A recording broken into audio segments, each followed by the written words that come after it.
পরম প্রেমময় শ্রী শ্রী ঠাকুরের 138তম শুভ আবির্ভাব তিথি তালনবমী তিথি।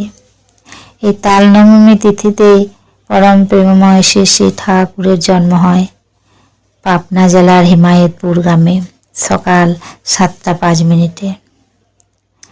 শিশু অনুকূলের যখন জন্ম হয় তখন তার আলোতে চারিদিক আলোয় আলোকিত হয়ে গিয়েছিল।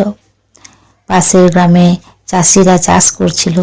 তারা ভাবলো চক্রবর্তী বাড়িতে বোধহয় আগুন লেগেছে। তারা আগুন আগুন করে ছুটে এসেছিল। তারপর তারা এসে দেখে যে আগুন নয়, এক দিব্য শিশুর জন্ম হয়েছে। সেই শিশু হাসছে, তার হাসির আলোতে চারিদিক আলোয় আলোকিত হয়ে গেছে। এইভাবে শিশু অনুকূল আস্তে আস্তে বড় হতে থাকে। তারপর হঠাৎ একদিন এক সন্ন্যাসী মাতা মনমোহিনী দেবীর বাড়িতে আসেন। তিনি বলেন মাতা মনমোহিনী দেবীকে যে আপনার বাড়িতে আমাকে কিছুদিন থাকতে দেবেন। মাতা মনমোহিনী দেবী বলেন, এ তো আমার পরম সৌভাগ্য যে আমি আপনার সেবা করতে পারবো। নিশ্চয়ই আপনি আমাদের বাড়িতে থাকবেন। এই বলে সন্ন্যাসী মাতা মনমোহিনী দেবীর বাড়িতে থেকে গেলেন। তারপর শিশু অনুকূল আস্তে আস্তে বড় হতে থাকে। সেই সন্ন্যাসী শিশু অনুকূলকে প্রচণ্ড ভালোবাসে, তাকে খেলাধুলা করায় এবং নদীর তীরে প্রতিদিন ঘুরতে নিয়ে যায়। এইভাবে চলতে থাকে।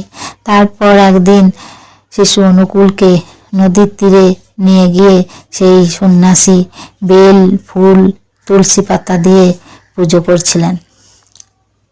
পাড়া প্রতিবেশীরা দেখে মাতা মনমোহিনী দেবীকে খবর দেন। মাতা মনমোহিনী দেবী প্রচণ্ড রেগে যান এবং গিয়ে দেখেন ঠিক তাই। তখন তিনি রেগে গিয়ে সন্ন্যাসীকে বলেন, যে বেলপাতা ফুল তুলসী দিয়ে নারায়ণের পুজো হয়, সেই বেলপাতা ফুল তুলসী আমার ছেলের পায়ে দিয়ে তুমি আমার ছেলের অমঙ্গল করছো। এক্ষুনি বেরিয়ে যাও তুমি আমার বাড়ি থেকে। তখন সন্ন্যাসী বলেন, আমি না হয় চলেই যাচ্ছি, কিন্তু যেদিন পৃথিবীর কোটি কোটি মানুষ এই শিশুর পায়ে বেলপাতা ফুল দিয়ে পুজো করবে, সেদিন তুমি কজনকে বারণ করবে? এই বলে সন্ন্যাসী চলে যান। বন্দে পুরুষোত্তমম।